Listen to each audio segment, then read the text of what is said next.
Sino bang di aamo sa mga cute na pusa na feeling amo? Ang ibang pusa naman na sobrang sweet, palaging may bit-bit na pusalubong. Sa pagunita sa International Cats Day kahapon, iba't ibang aliw na meow-memorable encounters ang ibinahagi ng kanilang humans. Yan ang usapang pets ni Jonathan Andal. Meow kulit? Malambing?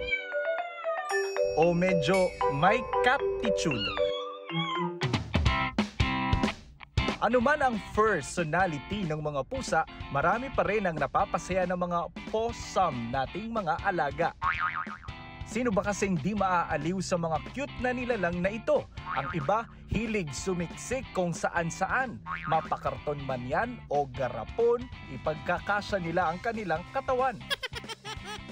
Minsan nga kung saan ang delikado, doon sila tumatambay. Biro tuloy ng iba, matapang talaga pag may siyam na buhay.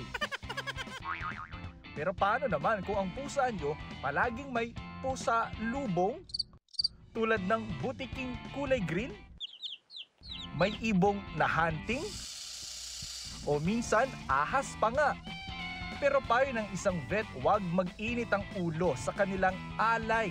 Huwag mo namang pagalitan. Sa kanya is, I'm bringing you something, a gift. Gently, alisin mo na lang. Nagkakaroon siya ng negative reaction. Teka, bakit ginalang kita ng tapos hindi mo nagustuhan? Posible rin daw na nagtuturo ang mga pusa ng hunting skills sa mga miyembro ng pamilyang kasama niya. Carnivore sila eh. Usually, yung prey nila, yung mga either mga small animals na dadalhin nila, nagdadala sila doon para i-share yung pagkain na yun. Parang mga kuting din na kailangan niyang turuan para mag-hunt. Pero paalala ng eksperto, may mga bagay ka ring dapat itago para di nila makuha tulad ng mga sinulid. Bawal pala yarn?